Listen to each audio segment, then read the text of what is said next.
अयोध्या में आनंद ही आनंद है। हर जगह विवाह की बातें चल रही है। बाबा तुलसी लिखते हैं, जब तेरा ब्याही घर आए, जब तेरा ब्याही घर आए, नित मंगल मोद बधाए, नित मंगल मोद बधाए, भुवन चारी दस भूधर भारी, सुकृत मेघ सही सुख बारी,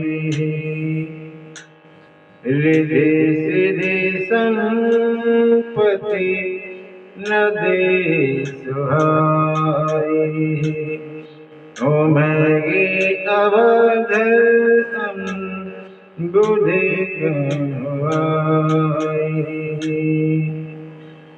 सब विधि सब पुर लोग सुखारी, रामचंद्र मुख चंदो निहारी, कहीं न जाई कछु नगर विभूति, जनु इतनीय बिरंच कर तूती, जनु इतनीय बिरंची कर तूती, जब तेरा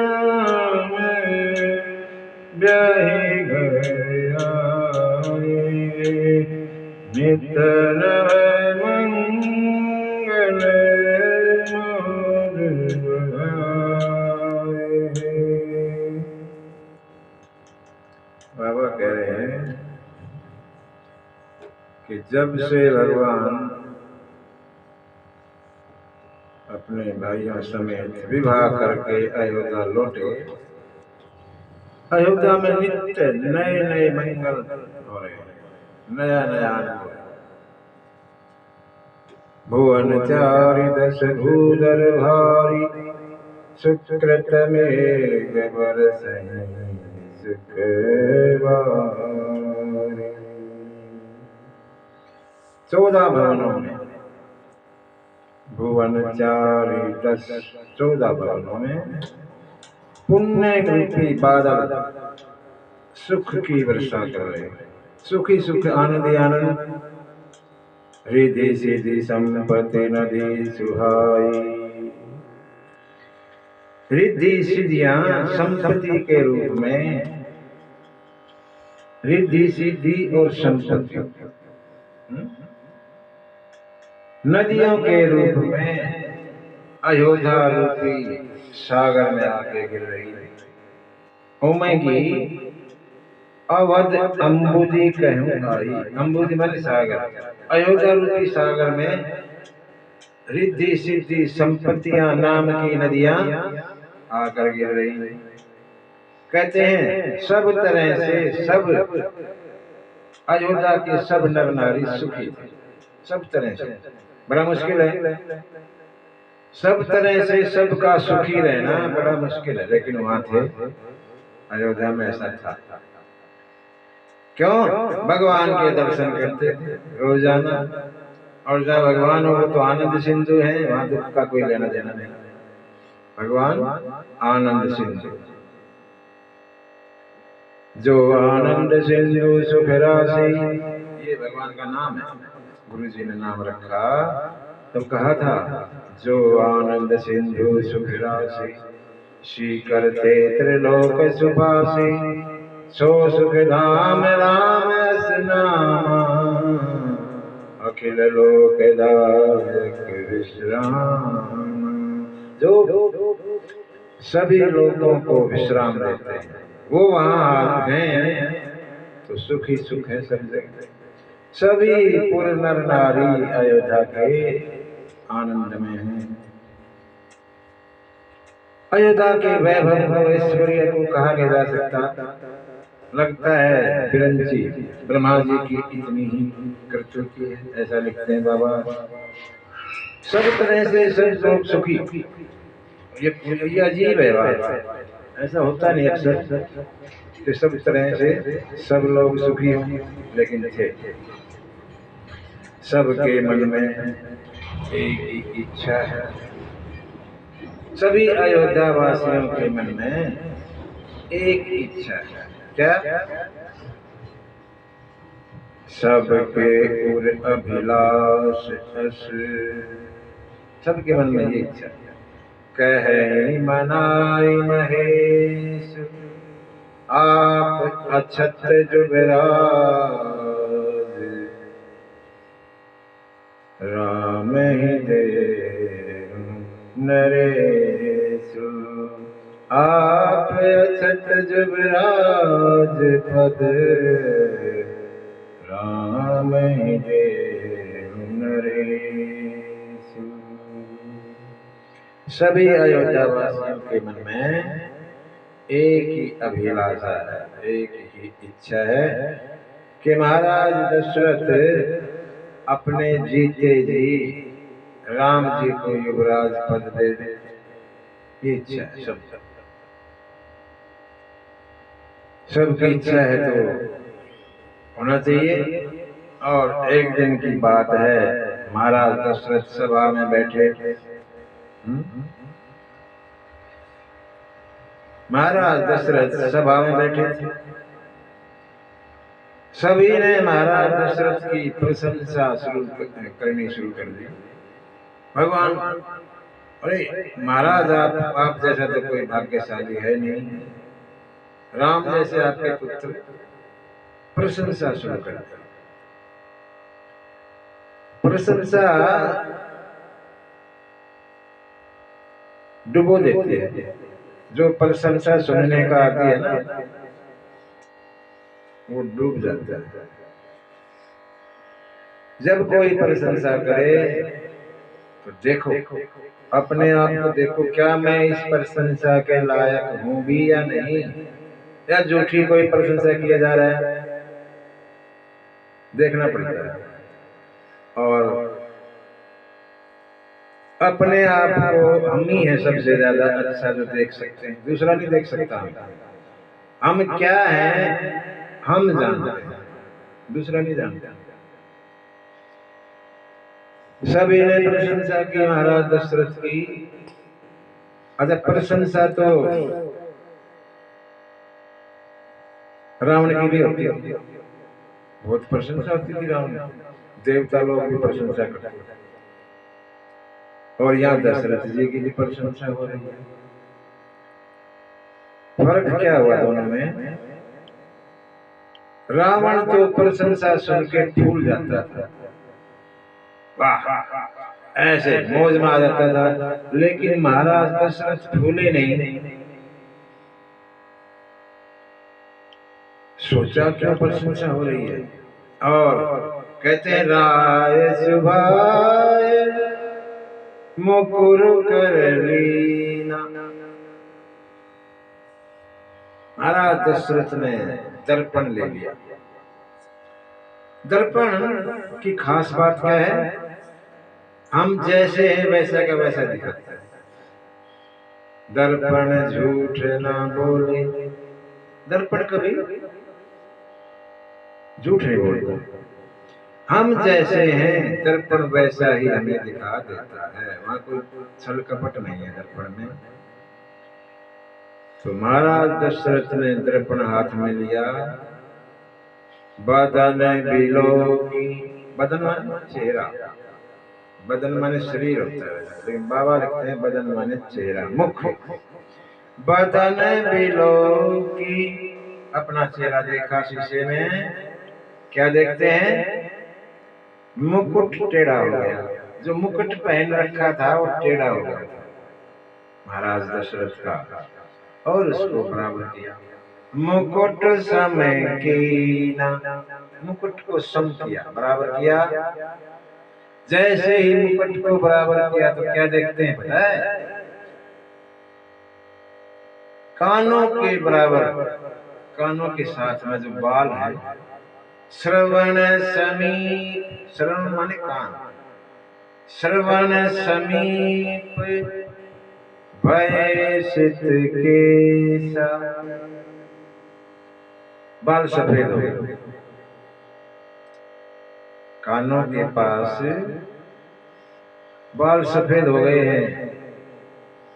क्या कह रहे हैं? मानहु जरठपन अस उपदेशा,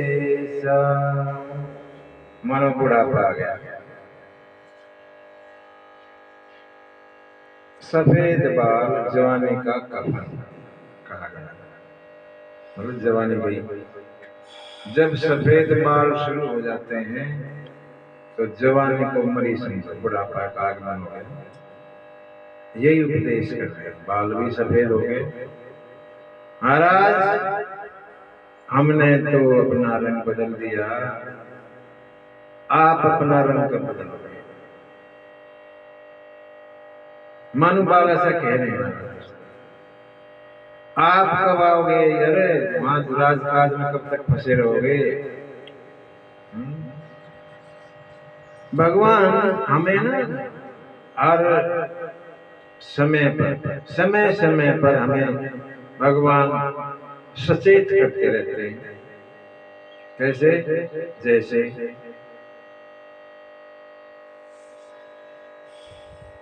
दांत कमजोर हो जाते हैं, गिरने लग जाते हैं, तो भगवान कहना चाहते हैं अब चटपटा खाना छोड़ दे और थोड़ा सात्विक खा, खिचड़ी दलिया इसमें रहे, मटर पनीर वगैरह वो छोड़ दे, भगवान कहते हैं। लेकिन ये जीव जो है ना, भगवान की सुनता नहीं और नई जात लगवा लेता है। पूरा जबराना है, फर्स्ट क्लास। बोला भगवान आपने तो तोड़ दिया, हमने तो फिर लगवा लिया, सोने के लगवा लिया, फिक्स लगवा लिए, पहले वाले से भी अच्छे। सुनता ही नहीं। भगवान कानों से सुनना कम कर देते हैं कि अब जो है ना ये चुगली चाटी ज्यादा इधर उधर की बातें मत सुन, भगवान की कथाएं सुन, अच्छी बातें सुन। लेकिन यहाँ भी मशीन लगा देते हैं, कान में भी, आजकल तो कान में मशीन लगी रहती है और फर्स्ट क्लास सुनते हैं फिल्म गाने। भगवान आंखों से भी दिखना बंद कर देते हैं। अब जो है ना ज्यादा वैसी चीजें देखना बंद, भगवान के दर्शन करो। आंखें बनवा लेते हैं। बाल सफेद हो गए, बुढ़ापा आ रहा है, लेकिन नहीं मानते, डाई डाई करवा लेते हैं। भगवान से कहते हैं अभी बुढ़ा नहीं हूं, अभी तो मैं जवान हूं। हर समय पर भगवान हमें सचेत करते हैं, लेकिन हम मानते हैं। भगवान की बात को भी नहीं मानते और किसकी मानेंगे? महाराज दशरथ के लिए भी उपदेश था कि महाराज आपके बाल सफेद हो गए, अब तो थोड़ा इधर आ जाओ, राजपाट के चक्कर में कम करो और थोड़ा भगवान के भजन में भी लग जाओ। महाराज दशरथ ने वैसा ही किया और सीधे गुरु जी के पास आ, गुरु वशिष्ठ के पास पहुंचे और प्रणाम किया और अपनी विनती सुनाई। गुरु जी, हाँ, राम सब तरह से लायक हो गए, पूरी प्रजा राम को प्रेम करती जैसे आप करते हैं। मेरी इच्छा है कि मेरे जीते जी राम को आप युवराज बना दें और मैं निश्चित हो जाऊं, फिर कोई इच्छा नहीं रहेगी।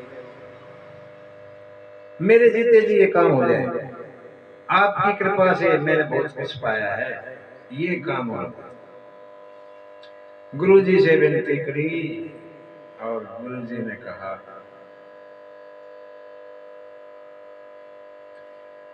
गुरु जी ने सोचा, देखा मन में ध्यान करके, अरे राम की कुंडली में तो अभी युवराज का योग ही नहीं है, इनको तो 14 साल बाद बनना है, और महाराज कह रहे अभी बना दे। ऐसा बाबा तुलसी वशिष्ठ गुरु जी ने देखा। फिर भी वशिष्ठ गुरु जी ब्रह्मा के लेख को मिटा सकते हैं, ठीक, उनमें इतना तप के कारण इतना बल है। वशिष्ठ जी ने फिर भी कहा, ठीक है राजन, जल्दी कीजिए। बेगी, बेगी माने जल्दी, बेगी विलंब न करिए नृप, साजिए सब ही समाज, सुदिन सुमंगल तब ही जब, राम होई युवराज। महाराज दशरथ ने वशिष्ठ गुरु जी को कहा, कोई मुहूर्त देख के बता दीजिए अच्छा सा, और उस दिन हम राम को युवराज बना देंगे। मुहूर्त तो था नहीं, लेकिन फिर भी गुरु जी ने कहा, जल्दी कीजिए, आप देर मत, फटाफट कर दिया काम को। वही शुभ दिन है, वही शुभ सुमंगल है जिस दिन राम जी युवराज हो जाएंगे।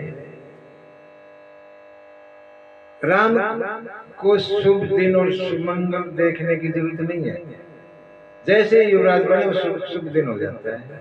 शुभ दिन राम के लिए नहीं है, राम शुभ दिन के लिए, राम से ही शुभ दिन बना है, शुभ दिन के से राम नहीं बने। जल्दी की। गुरुजी ने कहा था जल्दी, लेकिन दशरथ जी कहने लगे, महाराज आज तो कैसे, कल कर लेते हैं, हम सूर्यवंशी सूर्य महाराज के दर्शन करके सुबह और कल कर देंगे।